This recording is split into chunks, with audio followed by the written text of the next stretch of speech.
Stand by to launch FanStream Sports. 3, 2, 1. Let's start. Hello, sports fans. Welcome to FanStream Sports.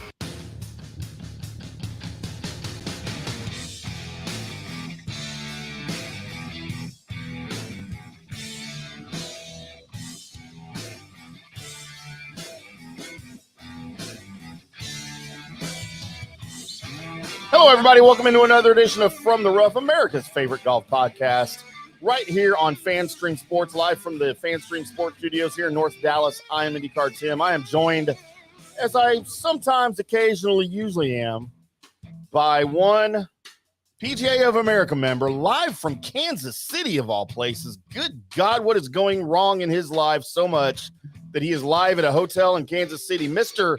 John the Gerb Man, Gerbinator, Gerbhead Gerber. Well, that's a new one, but you know, I gotta go after this past week. I'm going into the city where the champs are. Are you gonna turn the music down, or are you still not let me talk? No, you're good. You're good. Everybody can hear you fine. You sure? I'm sure. I think you turned it up for a reason. I mean, it's a Super Bowl champs. Nah, they never won a Super Bowl. I'm the champ. I'm the champ this week. So I gotta go where the champions are. So well, then you should be in Dallas then. It's soon. Thursday. It's the city of champions. Soon. Hey, you know where there's not champions? Columbus, Ohio. Not really. And our big sponsor, Nancy, says she still can't get the show on YouTube. So she's. Well, I'm watching it right now on YouTube. Right. Okay. Well, I'll have to send her a text. Yep. Let her know. Let our number one fan and number one show owner know that it's on. I'm sorry she can't find it. I'll have to work on sending you a link to send her, I guess, during the break. But big news as we are here to recap the RBC Canadian Open. And for the first time since, 1954, you have a Canadian winning his National Open. And let me tell you, he did it in style, with dramatic flair, and in what might be one of the most unlikely shots, maybe going back to Sandy Lyle to win the Masters in '87. One of the most unlikely shots to win a tournament that I have ever seen in my life. Well, it's a putt, 72 holes, but it looked like there for a little bit. I mean, there was a lot of stuff that was going on. I mean, he started shooting 75 the first round. For him to come back and have himself an opportunity to even get in that playoff was astonishing to me, right? But yeah, you're right. It's been almost 70 years since the Canadian has won their National Open. And Nick Taylor, he's one of those guys that kind of fits that mold a little bit. Some of those really solid Canadian players like the Adam Hadwins and the Corey Connors. And you and I talked a little bit. You thought Corey Connors had a better shot than Nick Taylor to win just because of his form and how well he's playing. And I didn't disagree with you, even though we did have him on our card and we did say, hey, listen, he might be the low Canadian, but that type of golf course, it's a little bit tricky. There's a little bit more strategy to it.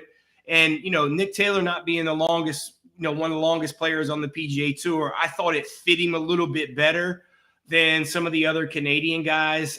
So it was really cool. It looked like no one really wanted to win, right? I mean, getting in that playoff with Tommy Fleetwood, especially, you could say all you want. Oh man, Tommy Fleetwood, he lost a golf tournament, but with that last hole, hitting an iron off the tee and then laying up in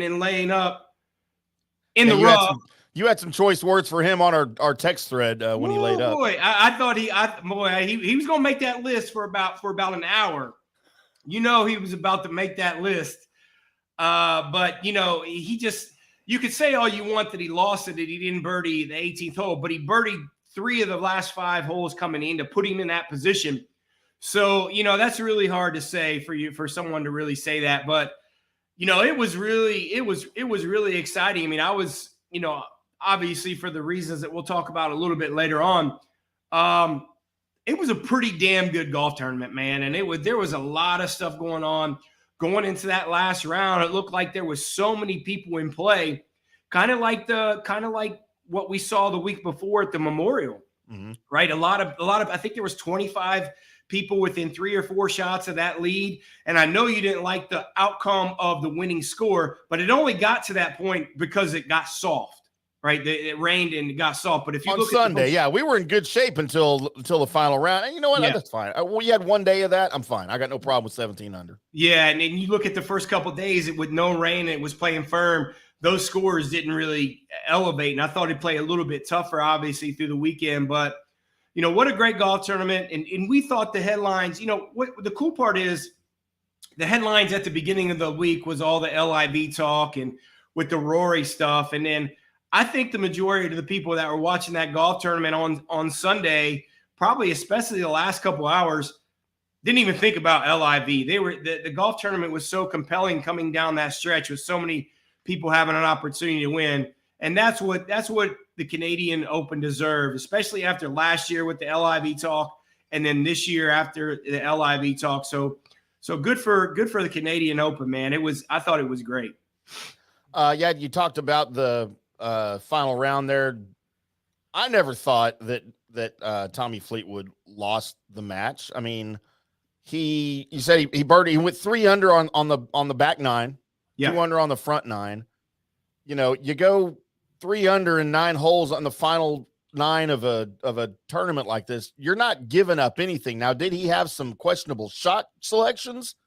I think so. Yeah. But you know what? It wasn't going to matter after Nick Taylor made that 72-foot putt. Nothing Tommy Fleetwood could have done was going to prevent that unless he equaled it with another putt just like it for an eagle, and he wasn't on the green to do that.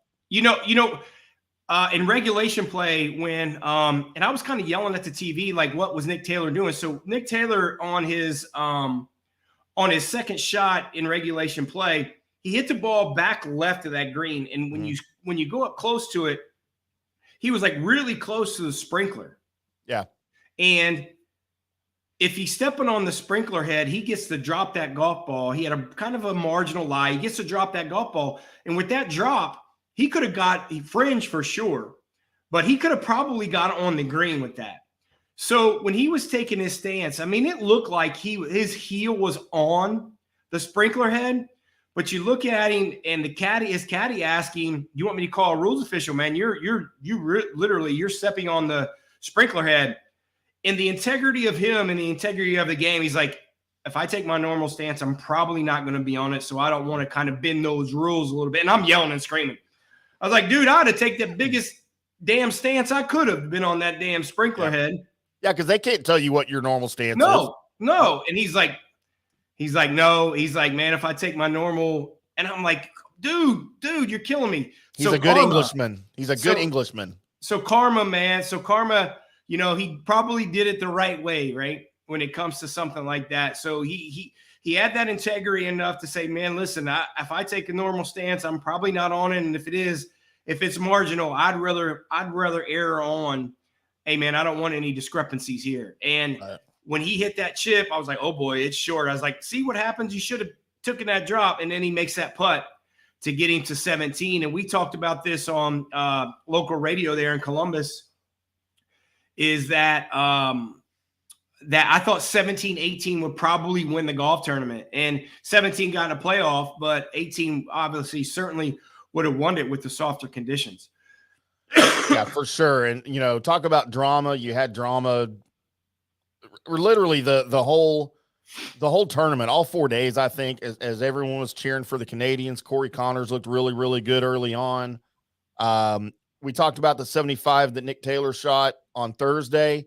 You realize he went into the weekend tied for 47th. He was T47 as they began on Saturday. So, you know, because I keep track of that stuff where they finish every day for your picks, you know, so I can kind of monitor it and see how things are going and see who I should pay attention to. If they're close to where I think you picked them to finish, I'll circle it. Dude, I never had a circle around Nick Taylor going into Saturday. I was like, well, crap. All right. The ham sandwich is gone. You know, I don't want to make it up, and I don't know off the top of my head. I mean, I can't remember the last time a tour player in a tour event a guy started with 75 and won the tournament. That just doesn't happen. And I think that, he shoots 75 and 63 and then plays solid on Saturday in another round. So usually when you get to that part, you have a bad round of 75. And then when you really go low and shoot 63, you really rarely follow it up with another really good round.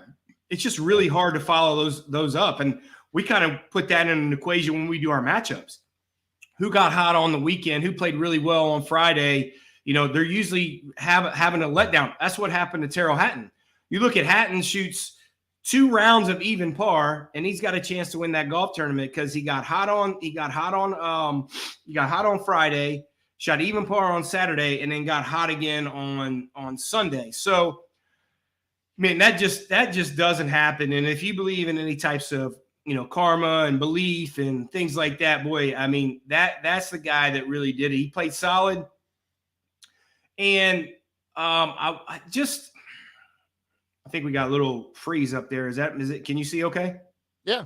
Okay. All right. So the kind of little bit of that freeze up was, some of that things that he was kind of going through to go through that is, it's just hard to follow, especially with all that pressure, all that pressure of Canadian not winning for so long. A little bit of my thing is I kind of looked at is, you're looking at going into that last round again, and Rory McIlroy again has an opportunity to win like he had last week at the Memorial. Last week at the Memorial, he shoots 75 in the last round. And then this week at the Canadian Open, he shoots 72.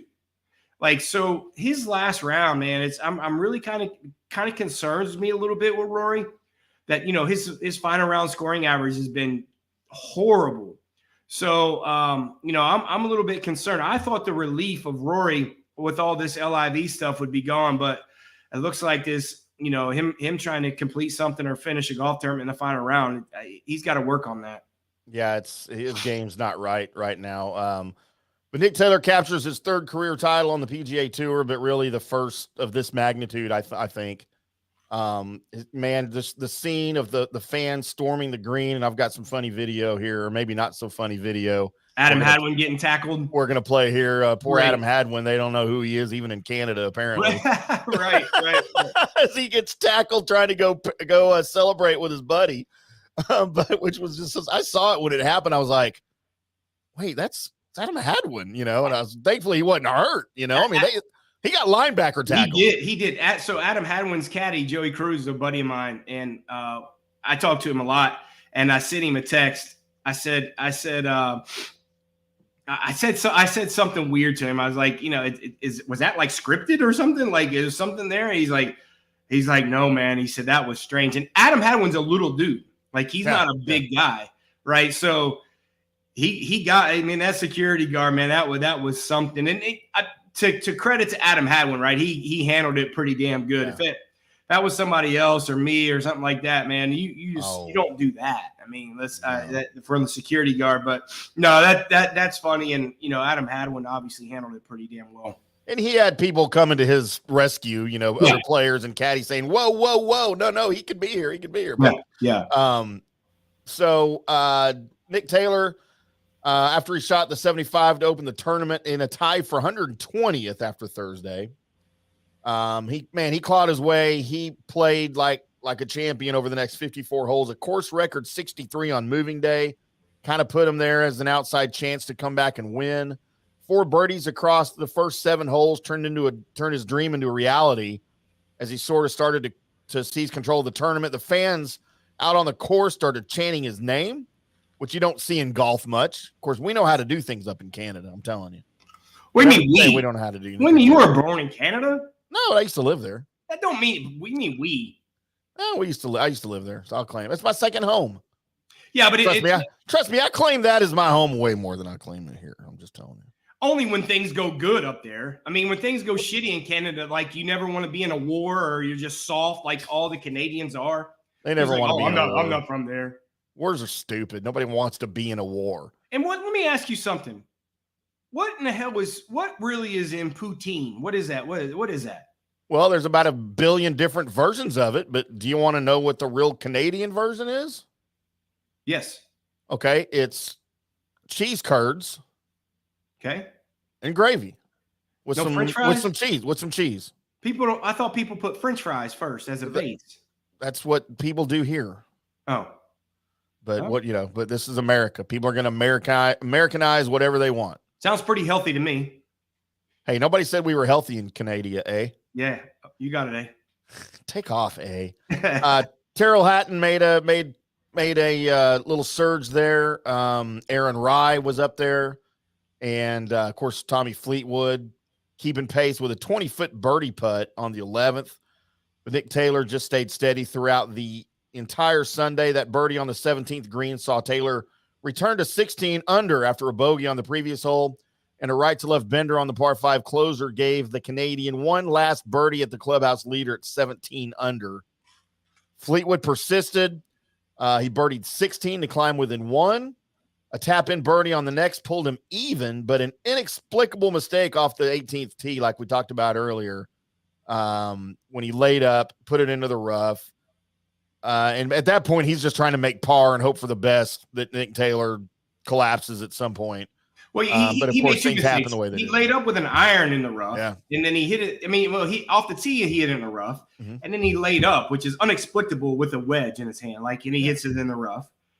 And then you're like, okay, you short side yourself, and then you got another 100 yards that you can't go for that green because if you hit it in that bunker, it's going to plug, and then you don't have a chance for a playoff. And then he hits it long left, and actually that's a really good 2-putt he had, really, just to make par. But, you can criticize Tommy Fleetwood all you want on those shots, but his stretch coming in really put him in position to have an opportunity to get in that playoff. And, it's just kind of another thing with Tommy Fleetwood, man. When is he going to win? Is it this week, maybe in the U.S. Open? I don't know. I kind of like him a little bit. Maybe the disappointment. I don't know. I don't really like that. He's never really played well at Riviera. I don't want to get too much in U.S. Open talk because that's going to be a good show on Wednesday. But, how many chances is this guy going to have in the U.S. and just not come through? There's probably 4 or 5 that I've seen him. I mean, he did the same thing in Honda this year. He had a chance to win this year, and he hits a shot that's 60 yards offline going into the last hole, and he's tied for the lead. Some of these things, man, that he does that it's just inexplicable coming down the stretch. And, to be honest with you, I think if he would have had to do it all over again, and that's hard to say, right? You're in the moment, and you're hard to say that I bet he would have tried to hit some sort of hybrid on his second shot to kind of scoot it up that green. And even worst case scenario, hit it in that right bunker. And if he hits it in that right bunker, he's got a better shot at getting it up and down. So yeah. So before we get to our break, I want to play these videos that I've got. I've got 3 here. They're short. The first one is someone posted a video from the 18th green. They were there in the gallery of the win, of the putt and the win. And I think it's a perfect opportunity to put yourself where we all would have liked to have been watching this live, as they recorded it on his phone. It goes like this. Let me do it over here. Doop-a-doop-a-doo. Videos coming. Fan perspective.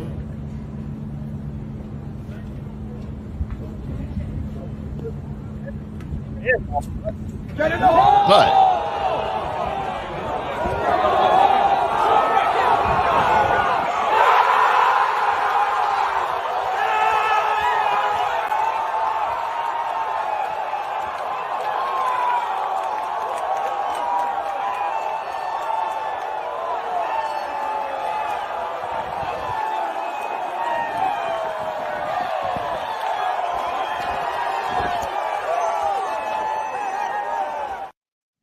that dude is a national hero in Canada right now. Oh, absolutely. Look at those crowds. The only people that I know how to fiesta more than the Hispanic people is the Canadians, but I'm telling you, they getting at it.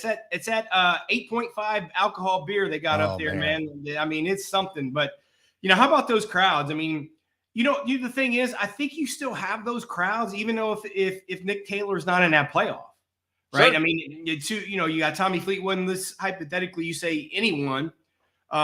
Certainly if Rory was in there trying to do a 3-peat, you'd probably have the same amount of crowd. So, hats off to them, man. I think, this is they haven't had a Stanley Cup there in Canada for how long? A long time. So, 93. Well, that's a long time. Yeah. Toronto hasn't won one since 67. Yeah. I mean, so there you go. even a Canadian, even a Canadian hockey champion that you don't have there. So yeah, you're right, man. Nick Taylor, national hero for sure. And he's one of the good guys on the PGA Tour, man. So this was his third win on the PGA Tour. Win. So the guys, the thing about Nick Taylor's game is he's not the longest hitter. He's not the best putter. He doesn't have the best short game. But on a golf course like this, that it's really strategic and you don't really kind of have weaknesses, but you don't have huge strengths. This guy can play when it comes to when it comes to a place like that.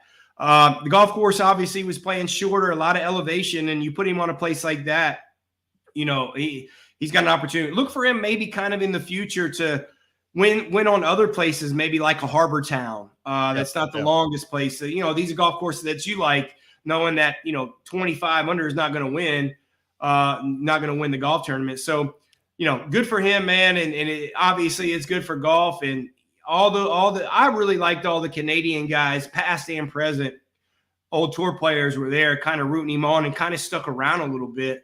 And I really appreciated that part. Let's check out before we get to the big video here that I want to watch, which is Jim Nance's call.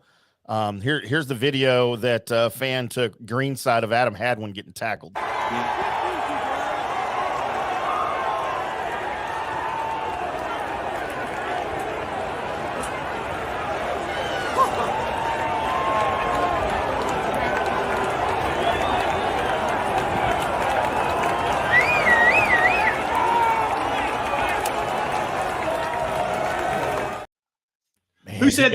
Who said there's no defense in Canadian football, bud? How about that?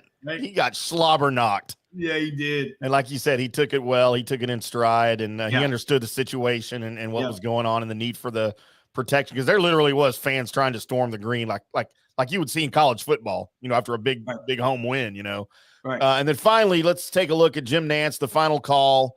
And I'm a Jim Nance fan, okay, in any sport, college basketball, anything he does, NFL, and, he's always got, especially during Final Four and the championship games, he's always got a little line prepared, and it's always perfect, right? Yep. Yeah. I dare say this might be top 3 of his best, because subtlety is not usually his forte, but it was so subtle what he did. And let's take a look. Flag.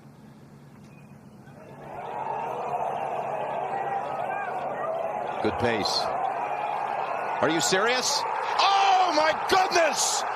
Glorious and free!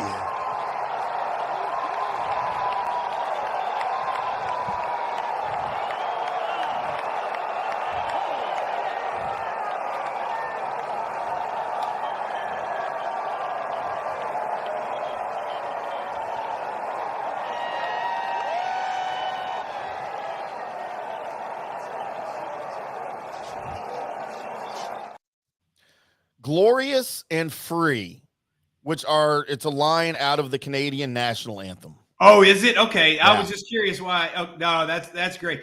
And the cool part about Nance, and he'll make a comment like that, and then he'll kind of pause like he did at the end and let the moment kind of continue to go. Yep. And that's why the guys, I consider him probably the best ever. You could argue that. You could Al Michaels or Bob Costas or whoever you want to throw in that mix a little bit. But, he just has that knack for kind of saying something that's very profound like he just did, and then let the rest of the moment kind of go ahead and go there. And, man, I thought that was pretty cool. But again, you saw even on that backside where those grandstands, they're 20 deep there. Yeah, 20 people deep, like 20 rows deep. Yeah. And, that was pretty cool. And I want to talk real quick. And again, I really appreciated kind of the class of Tommy Fleetwood in that moment. Somebody drains a 72-foot putt on me, I'm going to tackle them just like Adam Hadwin got tackled, to be honest with you. In something like that. But how gracious was Tommy Fleetwood in that moment to he knew. Listen, the significance of what just happened. Tommy Fleetwood's time is going to come. And if you believe in karma and something like that, in this moment, how it was going to happen, how much it really meant to Canadian golf, Tommy Fleetwood's time is going to be bigger, better than something like this. Just for him to have the kind of the class and how he did and engaged him really after there. And, like I said, there's if you believe in golf gods, which I certainly do. They're not very kind to me, but yeah, they're there. Well, you got to play golf first. I played once. Yeah. Okay. But no, it was great. It was a great tournament. Let's take a quick break. We'll get back and talk a little bit about some of the other players, where they finished, what went right, what went wrong, before we get into our picks. I know you're excited about getting into your picks, rightfully so. It's just another week, man. It's just another week. It's just another week. We are From the Rough right here on FanStream Sports.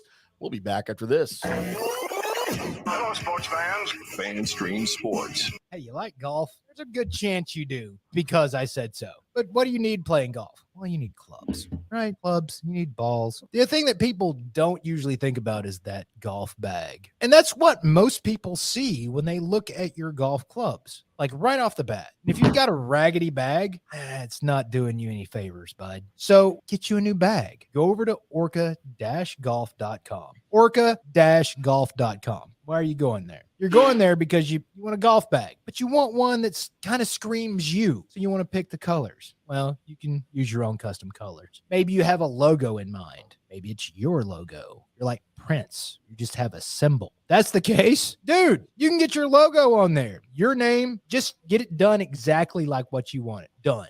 By actual designers. Nothing goes out of their factory without the approval of the founder, Erica Bennett, who is just brilliant. We've seen some of her bags. We've got one of them actually in the studio. You know what? Dude, it looks good. If you want other people to look at your golf setup and go, man, that just screams Frank. You want that? Then go over to orca-golf.com. Do yourself a favor and use the promo code DSP10 for 10% off and free shipping. I'll say that again, DSP10 for 10% off and free shipping. So do it today, because Orca Golf is the best choice in the game. Hi, golfers. IndyCarTim here. I want to talk to you a little bit about Golf Central Magazine. It's not just a golf magazine. It's the magazine for everything: turf, travel, philanthropy, and lifestyle. Head over to golfcentralmag.com and check out the latest issue. Some of the regular features in Golf Central Magazine: the Golf Bachelorette of the Month, the Golf Bachelor of the Month, the Golf Cart Girl of the Month, Golf History,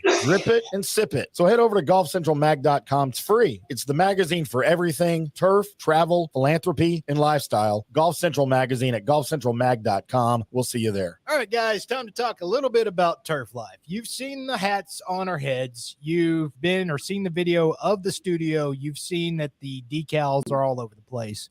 Turf Life, man, it's the brand that salutes the consumer and industry players everywhere whose lives involve turf. What does that mean? It means if you play or have a business, or maybe you're a sports educator, you're going to be on turf at some point. So you live the turf life. So go ahead and tell everybody you live the turf life by having your Turf Life window decal, or the hat, or the keychain, or the something.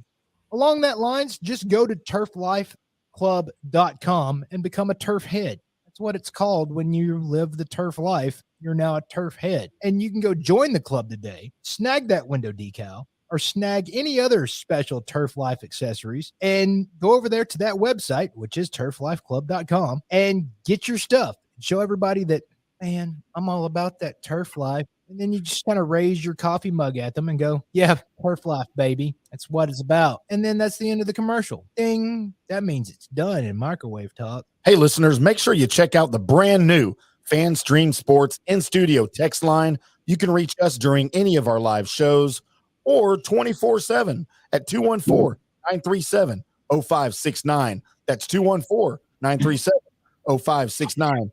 Text us 24/7, day or night, and we'll reply to you and make you part of the show. Coming back at you. Now, more FanStream Sports. Welcome back to FanStream Sports and From the Rough, America's favorite golf podcast. Live from Dallas, Fort Worth, I'm IndyCarTim. That is Johnny the Gerbinator. Gerb, don't call me baby Gerber. He is live in Kansas City at some random motel, I'm sure. You pay those things by the hour still up there? Or did you get one of the classier ones? You can't hear me? Yes, I can hear you. Don't say that ever again. You don't give up my secrets, man. What are you doing? I was just wondering. Don't give up my secrets, please. I don't think that's a secret. I think a lot of people probably do that. No, of course I don't do that. I'm not 16, bud. I mean, come on. Man, that was a long time ago, wasn't it? Especially for you.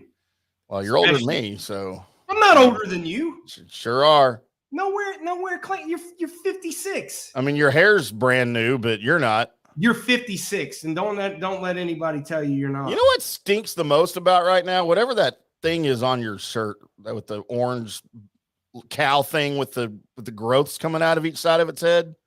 You know what? You know why I think Texas is going to have a good year this year?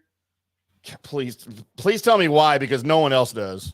Because Sark's drinking again. They got two of the best, possibly the best quarterbacks in college football, and neither one of them can play in Austin. Apparently, you didn't hear what I said. Well, if he's drinking, he was drinking last year. No, he wasn't. He was drunk at the Big 12 Media Day that I went to at AT&T Stadium in June or July, whenever that was. He started drinking again. He was hammered. He was hammered at least. Maybe he quit for the season, but in June or July, whenever it was, I was at Big 12 Media Day.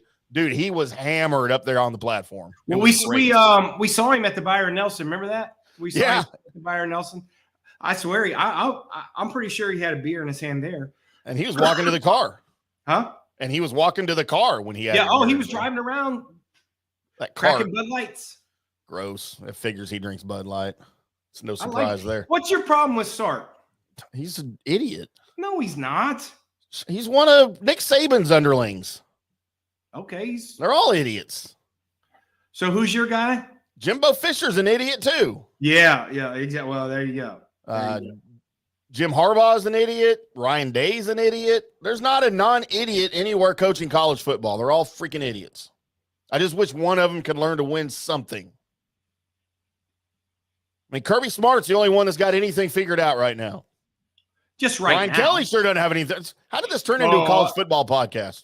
Oh, I think Brian Kelly's got it figured out. Nah, they won't finish in the top 10 this year.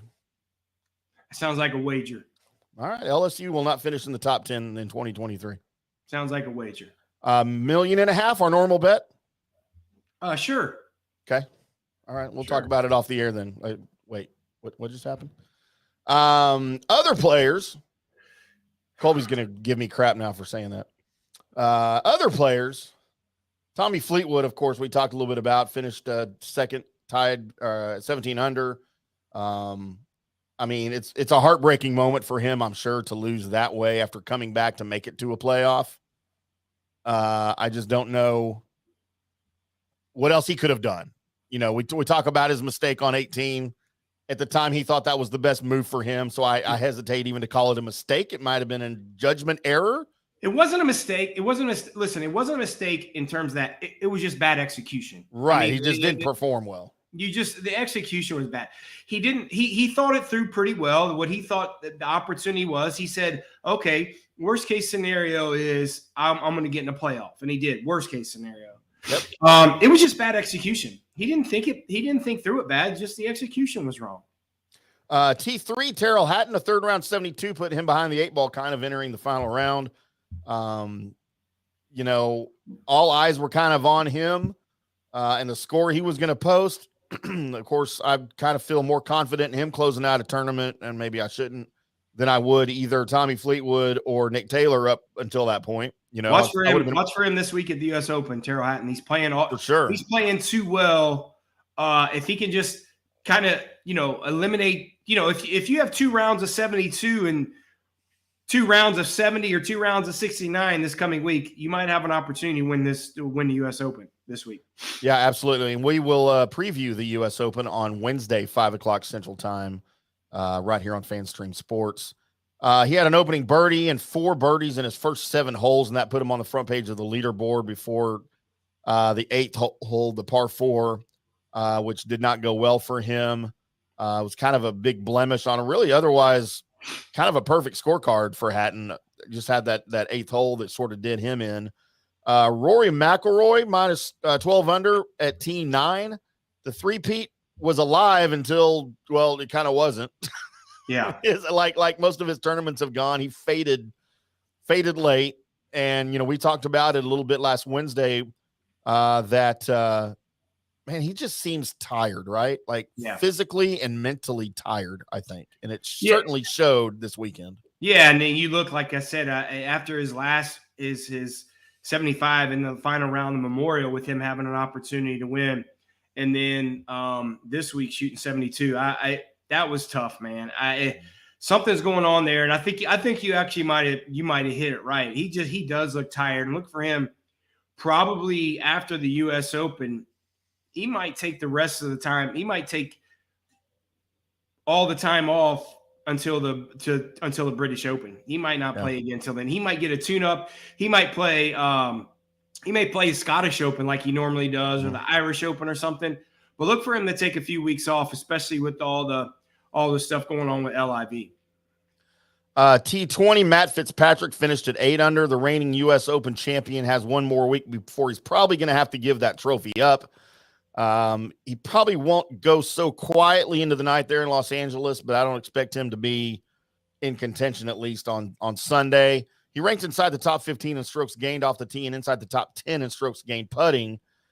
He did have, I feel, a quality tournament up in Canada, but you know, for him to compete, I think in Los Angeles, his iron play is going to have to be just a little bit better than it was this past weekend. It's more so his driving. He's got a two-way miss going on right now. And, you know, especially in the U.S. Open, last year he didn't have that, right? So he knew where he was going to miss it. But the last few weeks we bet against him on the final round just because of that, watching him, and we've won our matchups against him last week at Memorial. And then this week also, it's just you can't miss it two ways as a tour player, man. You can miss it one way and figure it out. But he's got a two-way miss going on right now, and you certainly can't do that at the U.S. Open. T57 at 1 under, which is an abysmal score at this course, the way it played over the weekend. Cam Young. I feel like we both have higher hopes for Cam Young than we probably should this season. Can't figure the guy out, man. You know, we did a memorial show last week, and one of the questions to me was who's kind of the biggest surprise and the biggest disappointment on the PGA Tour this year. My biggest disappointment is Cam Young. He really is, man. As well as he's the reigning rookie of the year, right? And look how well he played in the President's Cup. Yeah. You know, and it's you look at a guy second year on tour. You think he's gonna, you know, after the confidence that he had after such a great year last year, and then going undefeated in the President's Cup. And then you think, you know, learning the golf course and knowing the golf course a little bit more, he's had a worse year this year than he had last year. And, you know, maybe the expectations are too high. I think a little bit. You know, he switched caddies. He's with Paul Tesori now, Webb Simpson's old caddy, which I thought that was I'm not saying that's a mistake because that's the wrong way to say it because you never really know what goes on inside the ropes and things like that. But I just think some of the changes that he's making, you know, internally, I think it's maybe it's going to take him a little bit longer to get adjusted. But, you know, I expect a lot more out of Cam Young, and maybe he's going to have a stellar second half of the year. He might have a stellar second half of the year, but I don't think it's going to start in L.A. He is 0 for 3 in making the cut in his previous 3 U.S. Open attempts. So certainly can't. The way he's hitting it right now, he certainly can't. He certainly can't compete out there. And, you know, I don't know where he stands on the Ryder Cup. But I mean, it can't be positive, right? Just because of the way he's playing. The second year you get double points, right? So there's double points this year as opposed to single points last year. But you know, I certainly don't. I don't know where he stands, but he certainly, if he's not going to be in that top 8, I certainly don't think his form, unless he really goes on to a big spurt second half of the year, I certainly don't think he's going to be a captain's pick. Let's take one more quick break before we get into picks so we can get back on the clock here. We do have my picks results coming up. Mine, I mean, I had a hit kind of by default. Johnny had a couple of big hits. We're going to talk about that next coming up on From the Rough right here on FanStream Sports. Hello, sports fans. FanStream Sports. Hi, golfers. IndyCarTim here. I want to talk to you a little bit about Golf Central Magazine. It's not just a golf magazine. It's the magazine for everything: turf, travel, philanthropy, and lifestyle. Head over to golfcentralmag.com and check out the latest issue. Some of the regular features in Golf Central Magazine: the Golf Bachelorette of the Month, the Golf Bachelor of the Month, the Golf Cart Girl of the Month, Golf History, Grip It and Sip It. So head over to golfcentralmag.com. It's free. It's the magazine for everything: turf, travel, philanthropy, and lifestyle. Golf Central Magazine at golfcentralmag.com. We'll see you there. All right, guys, time to talk a little bit about Turf Life. You've seen the hats on our heads. You've been or seen the video of the studio. You've seen that the decals are all over the place. Turf Life. Man, it's the brand that salutes the consumer and industry players everywhere whose lives involve turf. What does that mean? That means if you play or have a business, or, maybe you're a sports educator, you're going to be on turf at some point. So you live the turf life. So go ahead and tell everybody you live the turf life by having your Turf Life window decal, or, the hat or the keychain or the something. Along that lines, just go to turflifeclub.com and become a turf head. That's what it's called when you live the turf life. You're now a turf head. And you can go join the club today, snag that window decal, or snag any other special Turf Life accessories, and go over there to that website, which is turflifeclub.com, and get your stuff. Show everybody that, man, I'm all about that turf life. And then you just kind of raise your coffee mug at them and go, yeah, turf life, baby. That's what it's about. And then that's the end of the commercial. Ding. That means it's done in microwave talk. Hello, golf friends. It's IndyCarTim from the Rough. I want to take just a minute here and tell you about our new friends over at Orca Golf. They make high-quality PGA Tour grade golf bags, and they're the best in the business. They're the real deal. They're the best bags I've ever seen. They even designed a bag for the Golden Bear himself, Jack Nicklaus. Head over to orca-golf.com and pick up a great bag from their catalog, or let them customize one just for you. You can use your own custom colors, your own logo, you name it.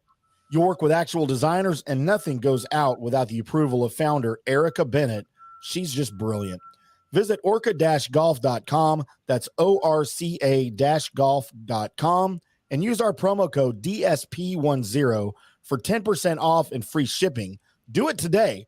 Orca Golf, best choice in game. Guys, let me tell you about Bay Area Modern Medical Center. Are you experiencing low sex drive, fatigue, hot flashes, moodiness, and you just don't feel like you have the vitality you once had? You're not just getting old, it's likely low testosterone. Studies over the last 20 years show a shocking decline in younger males aged 16 to 39. Older men have seen a sharp decline as well. Do something about it. Go see my friend Christopher Lugo at Bay Area Modern Medicine. Testosterone replacement is not a frivolous treatment. It takes a professional, targeted approach that focuses on total body wellness, vitality, and emotional stability. Not a one-size-fits-all approach like many clinics use. They will monitor your blood work and adjust your treatment as needed for optimal results. Call 844-977-3477 or go to BAMMC.com. Hey, listeners, make sure you check out the brand new FanStream Sports in-studio text line. You can reach us during any of our live shows or 24/7 at 214-937-0569. That's 214-937-0569. Text us 24/7, day or night, and we'll reply to you and make you part of the show. Coming back at you. Now, more FanStream Sports. Welcome back to From the Rough on FanStream Sports. I'm IndyCarTim. That is Jay Gerb, live from K-City. Now that's better. Now that is better. Why can't you just go, why can't you just do that? Well, it's in my contract, or in your contract. I'm not allowed to use the same one twice. I got to come up with a different one every time we come back from break. Catch me outside. How about that? Okay, look. We need to talk about that for a second. Why? Because you think she's hot? Who is she? Okay, first of all, I don't know what the crap that is. Okay, I don't know where that came from, but when Nick Taylor sank that putt, that is what you texted me. Okay. That was your quote. And I'm like, I don't know if that means he won or lost. I have no idea what that means or where it came from. And now you just quoted it on air. So please explain to everyone over the age of 30 what that is. I can't. You have to Google it. And probably not ever going to happen. You Google everything in the world. You can't Google that. I Google interesting things like It's very Paige interesting. Sporonic pajamas, things like that. This is very interesting. So you would trust me, you'll get it as soon as I do it. Basically, that means I'll kick your ass. I kicked your ass. Basically, what it is. That means catch me outside. Catch me outside. I'll kick your ass. So it's a chick. It is. It's God. It's funny. Right. Google it. Go check it out. I mean, it's like super famous. I've never heard that. She was on like the Maury. She was like on the Maury show or something, or Maury Povich. I used to love Maury Povich. Or Jerry Springer. By the way, Jerry Springer just died. No, he's mayor of Cincinnati. Stay hard. He was, and he was a newscaster in Cincinnati too. He was great before that. You probably grew up watching Jerry before he was Jerry. I love that show. I bet you did. I know. Because we all know about you and, the way you tend to go. I like other guys. What's wrong with you, man? I didn't say it. You did. You know that was what was referring to anyway. I don't know anything. All I know is what I hear. Hey, man, just because you got 47 kids doesn't mean shit. I don't know how many I have actually. Yeah, right. Well, it's maybe more. I'm sorry. At least I know who their mothers are. No, you don't. Some of them. Some of them. I may not remember her name, but I remember the girl. It's just the way we roll around here. Can we talk about golf, please? You want to talk about your picks? No. Let's talk about my picks first. Yeah, because those are more interesting because you'll get cussed out again. So my picks, and again, I don't know why I picked him. I should have known better, but he was on your card too. My winner, for those of you that don't recall or don't care to recall, I pick a winner, a top 10, and a top 20 every tournament. And I had, for whatever reason, my winner this week. I still don't know why I did this. Cam Young, who, of course, tied for 57th at 1 under. Not even close. That's the kiss of death for us when we pick. We know that. I mean, I don't know. That's just I don't know. Well, what you can do. I don't know. We may have broken the curse, as we'll get into that in a second. But my top 10, who you thought was a pretty good pick, and I kind of dug deep for this one, Adrian Meronk, who missed the freaking cut. He's a regular on the DP World Tour. Good player. Good player. Real good player. And I had high hopes for him. By the way, you know who else that I placed a bet on? Actually placed a bet on this guy. And I was so close. We talked about him at length last week in the recap or in the preview of the RBC. Guy from Texas Tech, Ludwig Aberg. Yeah. I bet him to finish in the top 20. Do you know where he finished? 21st. 22nd. Yeah. Listen, let me tell you something. This guy is a world beater. This guy is I'm gonna say something right now, and I don't know if it's gonna be true. It would not surprise me if he wins this year. Mm-hmm. And if he wins, it's not gonna surprise me if all the LIV guys are not eligible to play the Ryder Cup if Luke Donald picks him. And here's why I say that. I say that is because they need some young blood. They need some new young blood. So you're looking at probably Rasmus Højgaard or Lucas Højgaard. One of those guys, if not both, are twins. They might be playing and they might be both playing, and you just don't know who's who. And one's going to rest one day, and then they're like, you just don't know. Swap them out. Yeah, swap them out. He wants, with all the older guard, with the Poulters not playing and the Lee Westwood's not playing and the Henrik Stenson, Sergio, all these guys not playing. If Luke Donald's smart, and he is a smart guy, listen, there's no one in this world has ever said that Luke Donald's not smart, and he's very intelligent. I would load that damn team up with future Ryder Cup guys. And, I mean, to be honest with you. Give him some experience, yeah. He's probably better than any of the Højgaards. He probably is. I mean, just because he hasn't won, I would put him in the mix, man. I would get him on that team. And, this fit perfect for him to win like a John Deere or something, one of those tournaments? He has a really good finish, maybe in the British Open. He maybe plays well in John Deere, and he gets some momentum, gets some starts under his belt. And Luke Donald was like, man, I'm going to take a flyer on this guy. Same way what happened to Scotty Scheffler. Sure. Right? So, man, it would not surprise. First off, two things. It wouldn't surprise me if he won. Second off is it wouldn't surprise me if Luke Donald picked him for that Ryder Cup team. And in my opinion, that would be one of the best things he's ever done. Well, and it would be a good decision because Aberg, and like, again, we talked about him at length about how we feel about his future on the tour. I'm excited for him. And we'll probably be because I explained it during the preview on Monday or on Wednesday.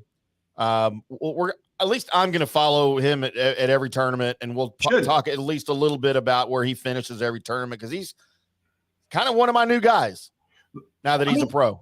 How does it not look, he's going to get in every tournament, right? He's got start. He doesn't have to Monday qualify. He doesn't have to do it. He's got his schedule set.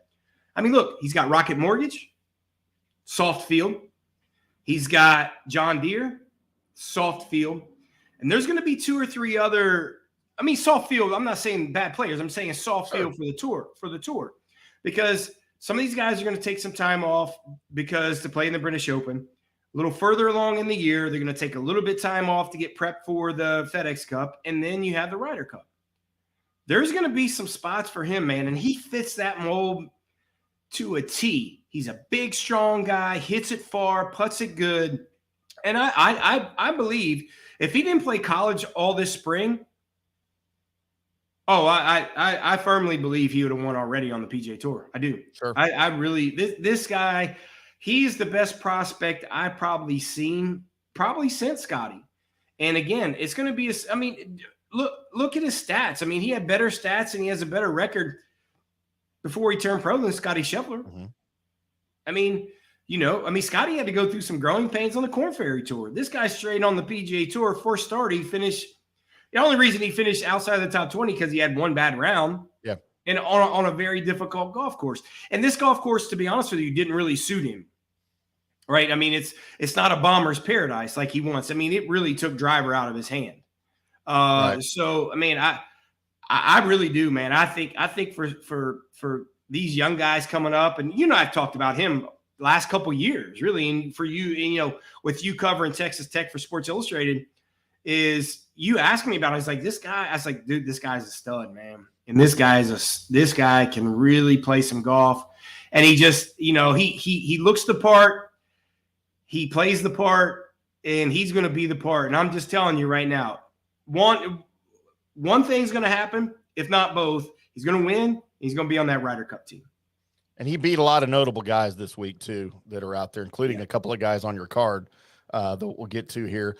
But the one instance maybe in history where us crossing over did not jinx us is I had for my top 20, Nick Taylor. So usually when we have crossover, they miss the cut or they whatever. Yeah. They make the cut, but they have a horrible weekend round somewhere. But this is one of those few instances. Maybe the curse is broken.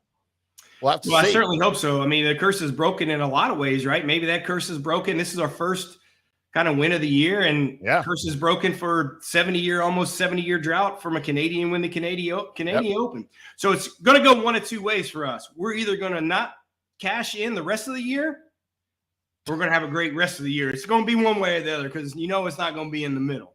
Well, let's hope that first one that you said we're going to cash in quite a bit because Johnny had a couple of hits, including one of the biggest the biggest he's had this year with Nick Taylor, the ham sandwich. But Johnny's Picks brought to you as always by GolfCentralMagazine.com. It is at GolfCentralMag.com. Go check out the latest issue available now for free online at GolfCentralMag.com. Pay no attention to the Golf Cart Girl of the Month or the Bachelorette of the Month. I already staked a claim for both of them. We'll see which one hits first. I'll let y'all know. I'll update you every month which one goes first. But you can go do like Johnny and go check out the Golf Bachelor of the Month. I didn't know this was a dating show for you. I thought they're all dating shows for me. I thought this was a golf show. I didn't know this was a dating show. For you, it's a golf show. For me, it's a someone love me because I'm lonely show.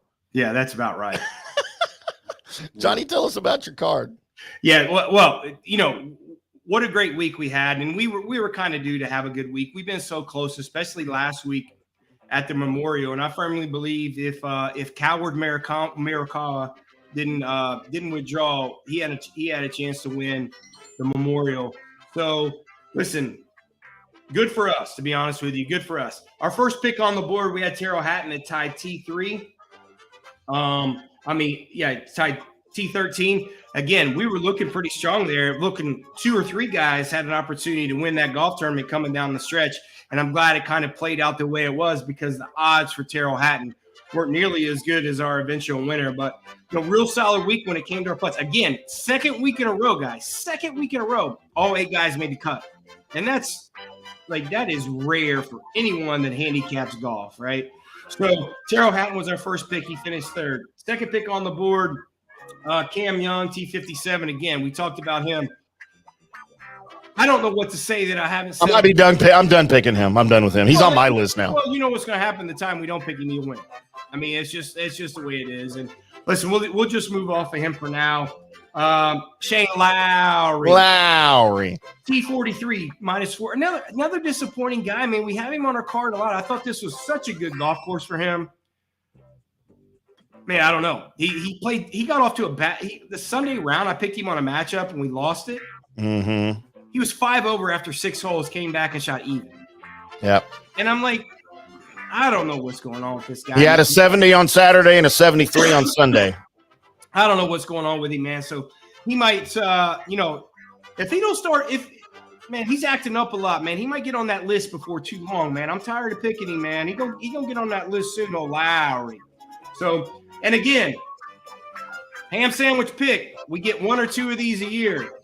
Nick Taylor, 66-1. Nick Taylor, pick up sticks. Nick Taylor got a 66-1 -17. Such a great opportunity. All these handicappers out there were trying to talk about, oh man, the curse is going on. Rory McIlroy's going to 3-peat. No one had Nick Taylor on their card but your boy.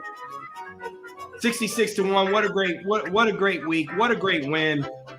Not only did we win with Nick Taylor, we also won our top 10 pick with Justin Rose to finish in the top 10. He finished 8th at -13. He had an opportunity to win coming down the stretch. Watch him this week at the U.S. Open. Justin Rose was the picture of consistency this weekend, shooting 69, 69, 66, 71. Watch him this week at the U.S. Open. He's won a U.S. Open before. He has the makeup. He's playing well. He's not making mistakes.